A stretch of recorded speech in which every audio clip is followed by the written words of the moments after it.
Le premier truc qui est sorti là, des recherches qu'on a fait sur toi et dont je voulais vraiment parler avec toi, c'était tu as fait un concours pour gagner tes business. Ouais, absolument, absolument. En fait, c'est parti d'une contrainte. Pour raconter un peu l'histoire, c'est que j'ai toujours été très dispersé dans mes business. Mon plus gros problème, ça a été de me maintenir à un seul. Et pourtant, je prône que pour réussir, pour faire quelque chose de très fort, il faut savoir se concentrer.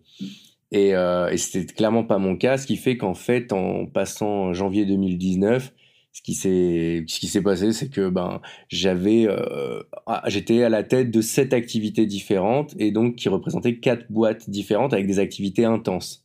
Donc, si tu fais l'inventaire de ces 7 activités-là, ça donne quoi? Sans forcément entrer dans les détails de chacun, mais pour donner une idée aux gens de ce que tu avais sur le tapis début 2019. En gros, ça donnait deux boîtes d'infoproduits, donc 2 boîtes dans lesquelles je suis expert et c'est ma tête et donc moi qui fait le truc. Donc un sur les langues, un autre sur l'entrepreneuriat, une boîte de consulting pour des gros entrepreneurs et des entreprises qui étaient en plein boom et qui me demandaient de gérer à peu près à l'époque une trentaine de clients. Donc, ce qui veut dire que en plus de ça, à côté, comme j'étais en mode done for you, je gérais une équipe de 11 intervenants, 11 prestataires qui faisaient chacun sa petite partie, etc. Donc, tu vois, ça, c'était déjà une activité énorme. J'avais des prémices de shop e-commerce que j'ai essayé de tester pour voir un peu ce que ça donnait. Plus la création, le développement d'un logiciel marketing qui aujourd'hui est développé mais voilà, j'étais dans les lancements de ce truc-là et à chaque fois des idées nouvelles, des gens qui viennent me tenter sur des choses et mon incapacité à dire non en fait. Et tout ça fait que 2019, je me retrouve tellement explosé parce que j'ai l'activité de consulting qui explose, mais vraiment. Et en fait, le ras-le-bol monte jour après jour parce que j'arrive plus à passer de temps avec ma compagne, donc Sarah, et avec sa fille. Et en fait, je bosse, je sais pas, 12, 15 heures par jour en continu. Et ça me fait monter la moutarde au nez, tu vois, vraiment. Vraiment, vraiment. C'était quoi le service que tu proposais en consulting? D'ailleurs, tu as toujours du coup le consulting, c'est quelque chose que tu fais encore? En fait, ouais, c'est comme ça que ça s'est résolu. Mais en fait, aujourd'hui, c'était du consulting en marketing et en développement d'activités pur. Donc, en gros, c'était vraiment de l'accompagnement un pour un individuel des clients pour lancer et développer leur activité. Et en fait, tout ça, les clients arrivaient les uns après les autres. Enfin voilà, il y avait de plus en plus de monde. Et en gros, ce qui s'est passé, c'est que arrivé en avril, je me souviens donc j'étais à Chypre et Sarah donc part boire l'apéro tranquillement toute seule, se détendre. Il est au moins 19h30. J'ai pas levé la tête de l'ordinateur, j'en peux plus. Je ferme l'ordi, je descends pour la rejoindre et sur le chemin, j'appelle un pote. Je dis écoute, je vais râler pendant un quart d'heure. Je veux pas de questions, je veux pas de conseils, je veux rien, je veux juste râler, je te raconte. Et je lui explique tout ça. Je lui dis j'en peux plus, j'en ai marre, c'est pas pour ça que j'ai signé. Moi, j'ai jamais voulu tout ça. Bref, et j'enchaîne. À la fin, je raccroche.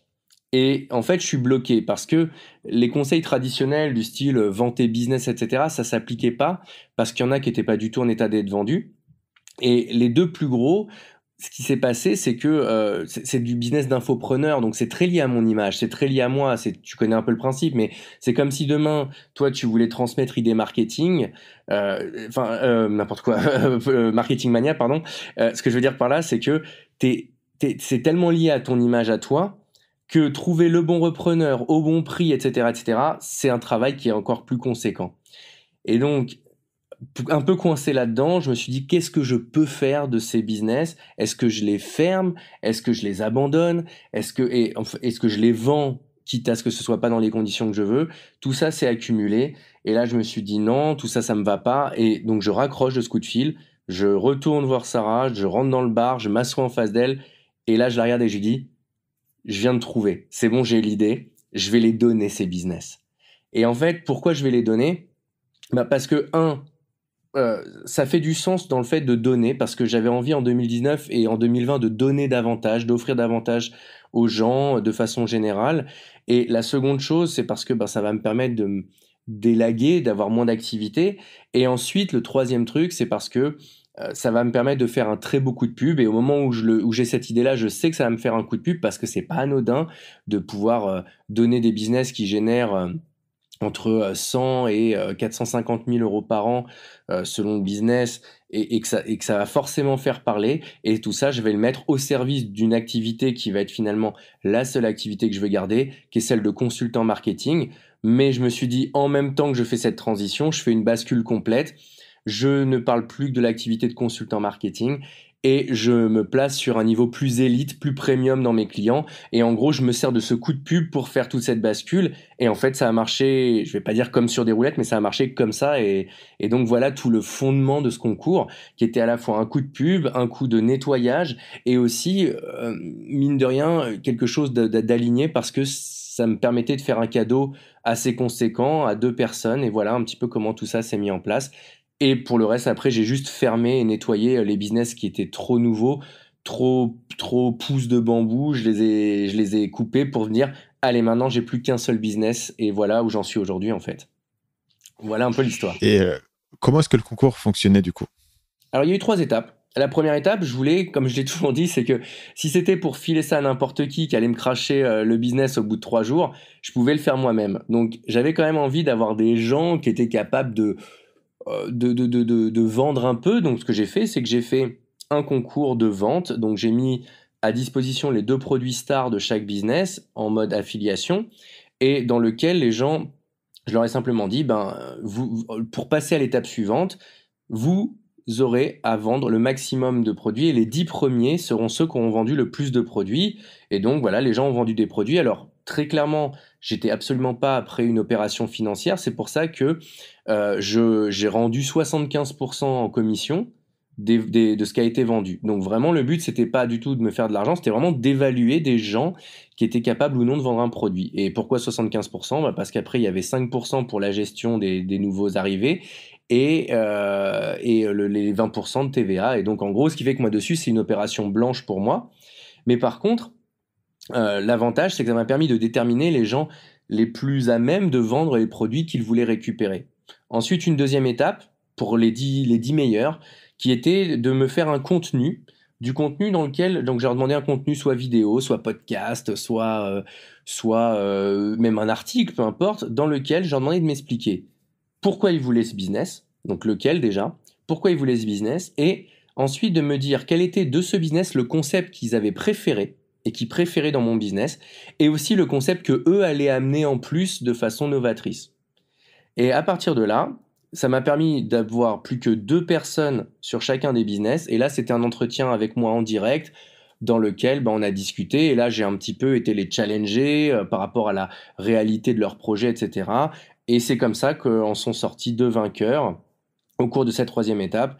Et là, la passation officielle s'est faite les 2 dernières semaines.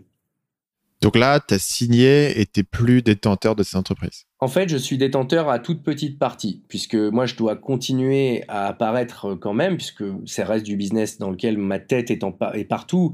Il y a des chaînes YouTube, il y a des vidéos, des machins. Donc, en gros, la façon dont j'ai organisé la passation, c'est de dire, je suis encore à 49% propriétaire cette année, 40 l'année prochaine, 30 l'année d'après, 20, 10. Chaque année, on perd 10%. Et par contre, je garderai ad vitam aeternam 10% des parts.